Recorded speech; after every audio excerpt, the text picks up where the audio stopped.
Hey, what's up guys? Nate here, back again at Sonic Academy, and today we are in Anna 2. We're going to be taking a look at 5 ways to create some killer riser effects for your tracks. Let's dive in and check this out.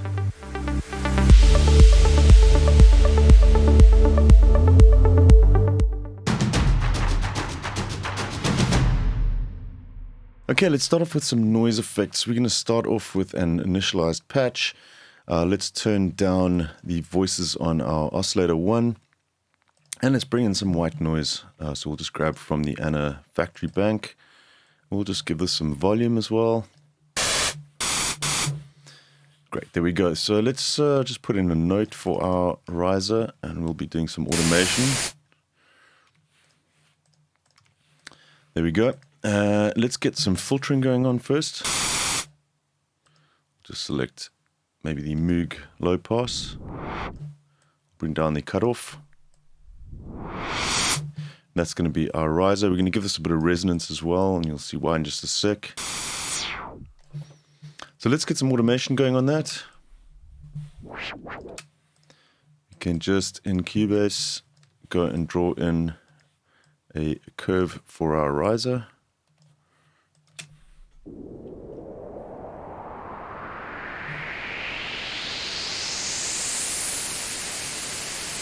And there you go, very basic noise riser, but we're going to spice this up a little bit now by adding in some extra modulation. We're going to add in some extra automation lanes. We'll use the high pass filter on the sampler section itself. We'll add that in. Then let's add in a delay and reverb. We can automate the sends to the reverb here. So we'll just do delay and reverb. And then lastly, let's add in some LFO modulation to kind of just spice things up and make it a little bit more interesting. So all we're going to do is our cutoff over here, we're going to add in LFO1. We'll bring the rate of LFO1 all the way down and add that to our automation lane as well. Now what we can do is automate the LFO rate as the riser increases to kind of get faster and faster movement happening there. And then we'll bring in our delays and our reverbs on top of that, like so. And we'll high pass the effect right at the end of the riser as well. And let's take a listen to the effect that we have now.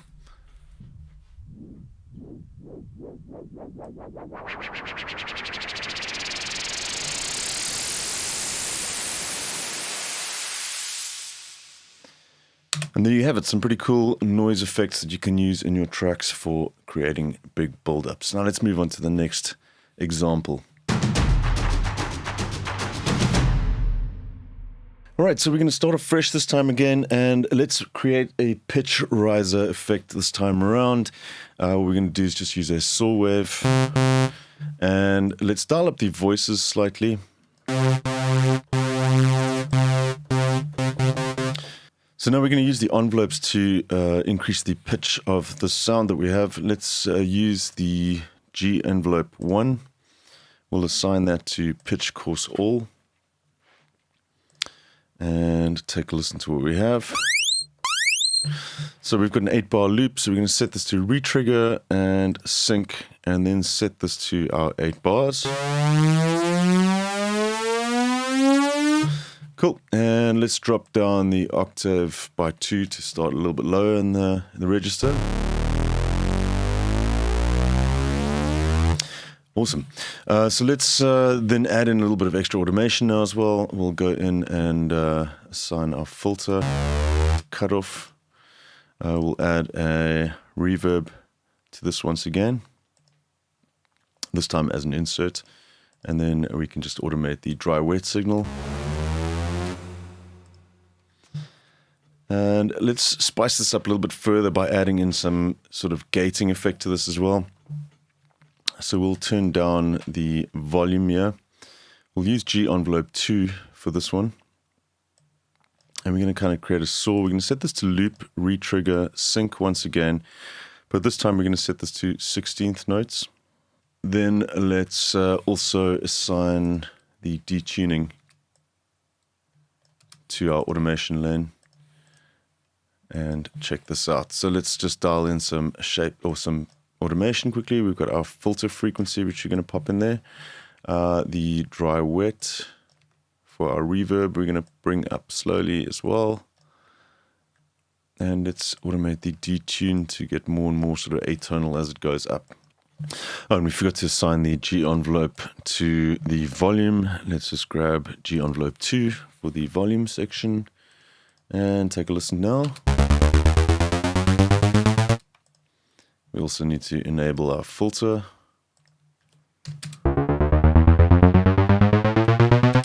And lastly, let's go with another insert effect here. We'll use the sidekick effect on this as well. Let's enable that so we can kind of get that pumping going as well with this. And just make sure that the rate is set to quarter notes. And let's take a listen to our riser effect that we have now from that.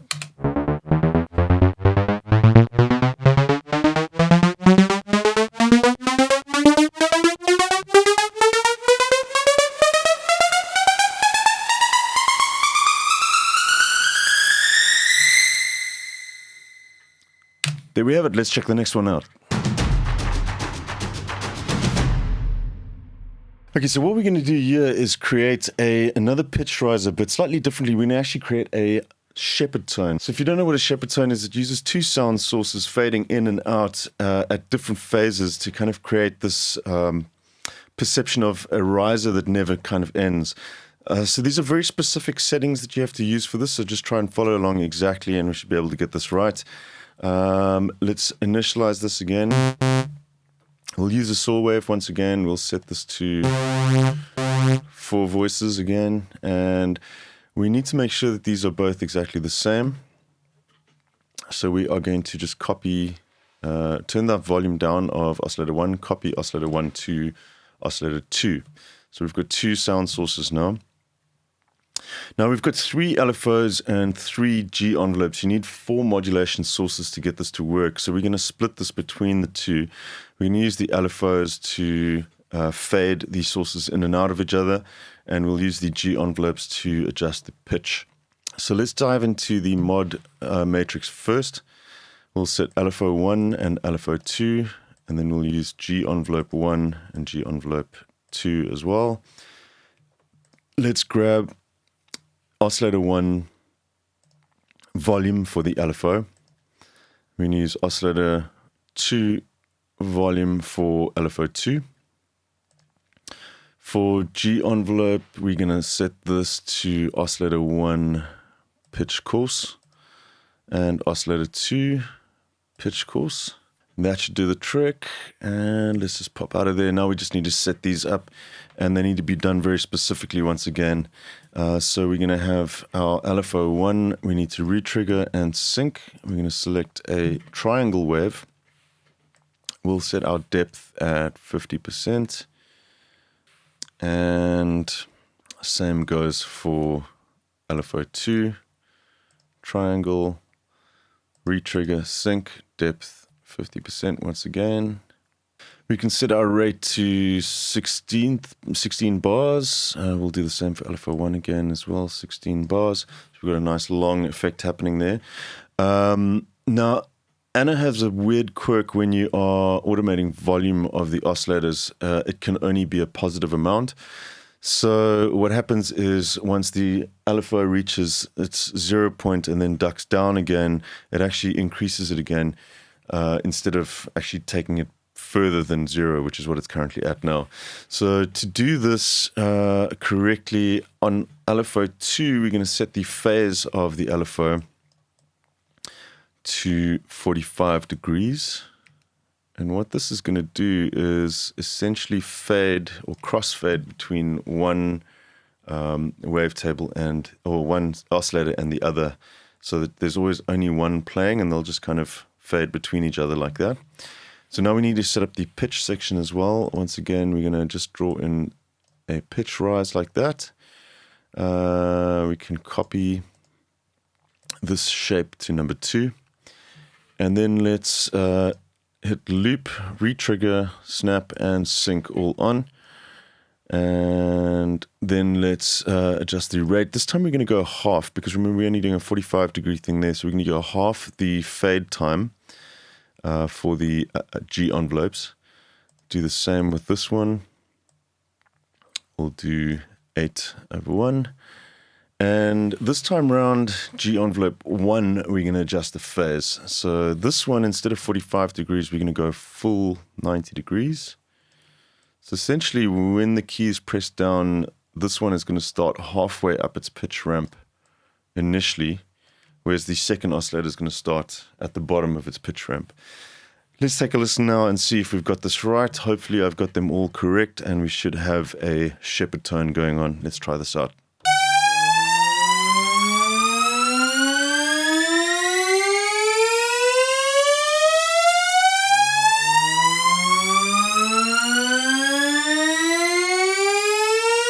There you have it. It's pretty much right. One thing that works well is to actually just blur some of that fading with a reverb as well. So we'll just go and select our plate reverb, dial that in, take a listen to this now.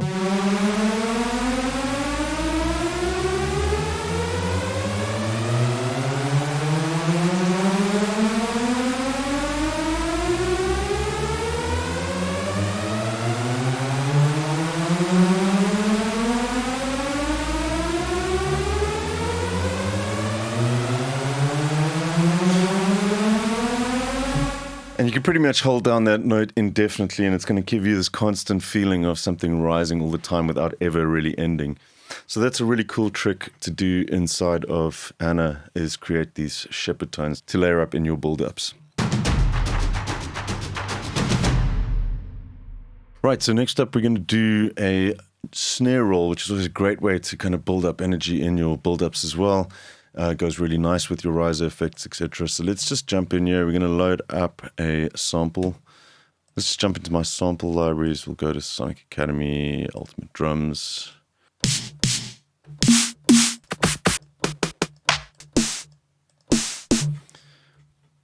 We'll go with a sort of typical 909 style drum sound.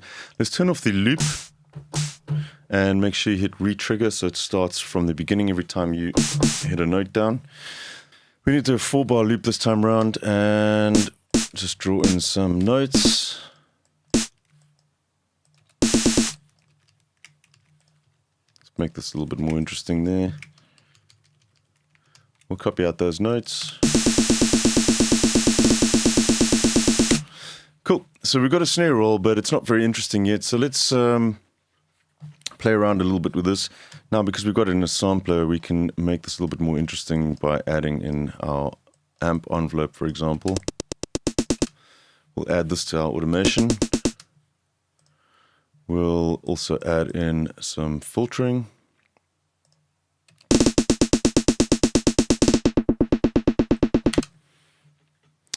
Once again, we can do a little bit of reverb here.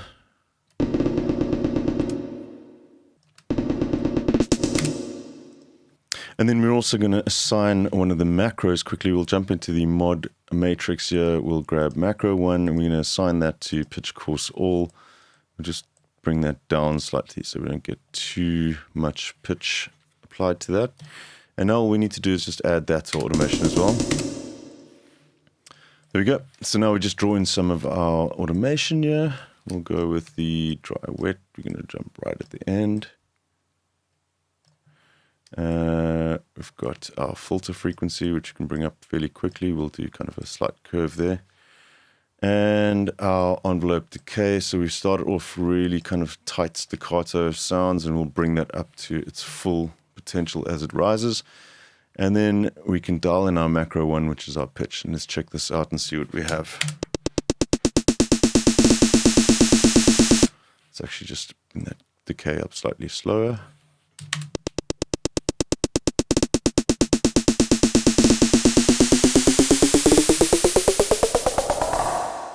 And there you have it, pretty slick snare roll for your build-ups.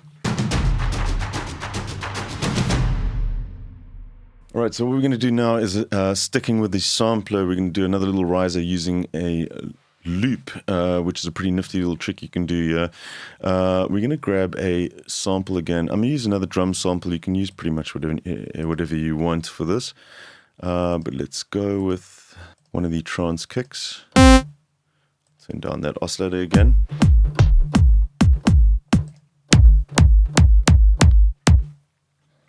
And you could actually use your kick from the project that you're currently working on as well. You'd have the first kick play and then you have this loop kick in.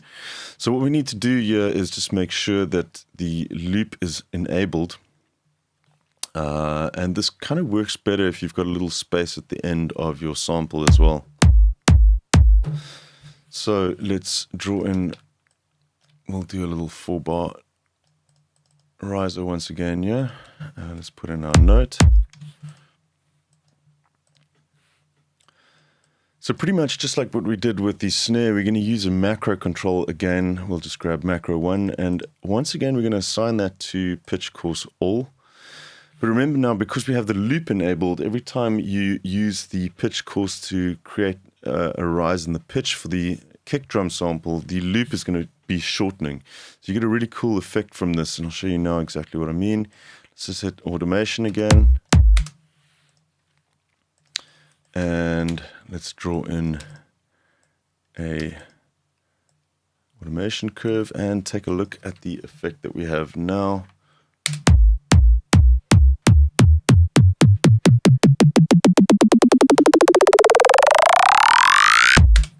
That's pretty cool. I really like using this one.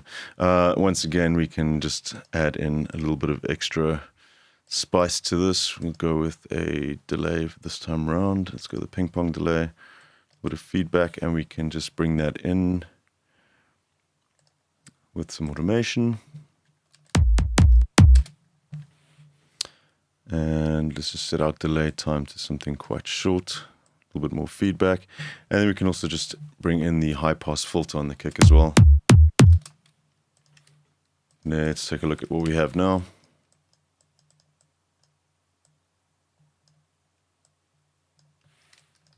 We'll bring our delays in right at the end.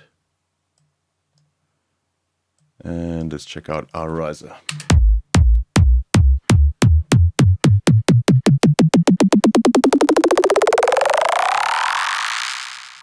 Right, so there you have it, guys. 5 different ways to create some killer riser effects for your tracks right inside of Anna 2.